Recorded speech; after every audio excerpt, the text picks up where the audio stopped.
भारत एक ऐसा देश जहां शादी सिर्फ दो लोगों का नहीं, दो परिवारों का मिलन माना जाता था। लेकिन आज डिवोर्स रेट तेजी से बढ़ रहा है। आखिर ऐसा क्या बदल गया है और क्या यह बदलाव वाकई में बुरा है? आइए समझते हैं। Historical and cultural lens. पहले शादी एक सोशल कॉन्ट्रैक्ट नहीं बल्कि एक धर्म मानी जाती थी। मनुस्मृति हो या रामायण, शादी को एक जन्म का नहीं, 7 जन्मों का बंधन कहा गया है।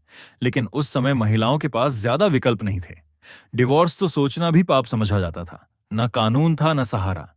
लोग दर्द में जीते थे, सिर्फ इसलिए क्योंकि लोग क्या कहेंगे का डर उन्हें रोकता था। Psychological and modern perspective. आज जमाना बदल गया है। मेंटल हेल्थ अब पहले जैसा टैबू नहीं रहा। थेरेपी, सेल्फ वर्थ और सेल्फ लव जैसे शब्द अब सामान्य हो गए हैं।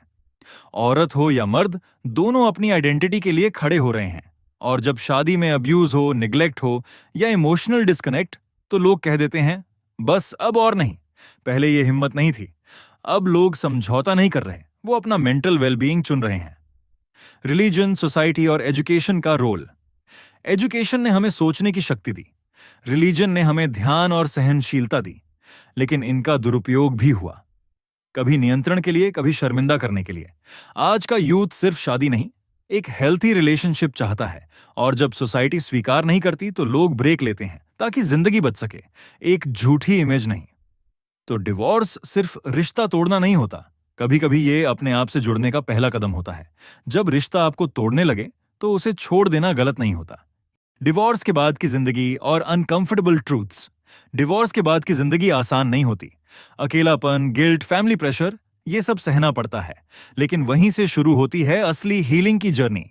कुछ लोग थेरेपी लेते हैं, कुछ स्पिरिचुअलिटी में जाते हैं और कुछ खुद को दोबारा खोजना शुरू करते हैं। लेकिन ई के सच्चाई ये भी है, हर डिवोर्स मेंटल हेल्थ के लिए नहीं होता। कभी कभी वजह होती है एक्स्ट्रा मैरिटल अफेयर, कभी इमोशनल इमेच्योरिटी, तो कभी लालच। कभी कभी इंसान अपनी सेल्फिशनेस में किसी को तोड़ देता है। हर बार लड़की पीड़ित नहीं होती और हर बार लड़का गलत नहीं होता। सच ये है, गलती इंसान की होती है, जेंडर की नहीं। और हीलिंग भी दोनों को करनी होती है।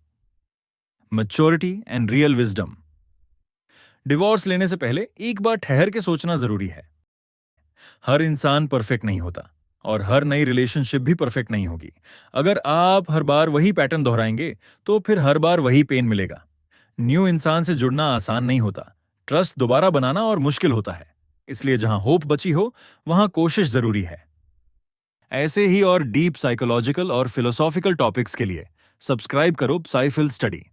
यहां हम बात करते हैं उन इमोशंस की जो सबके दिल में होते हैं पर जुबान पे नहीं आते। Let's grow, heal and think together.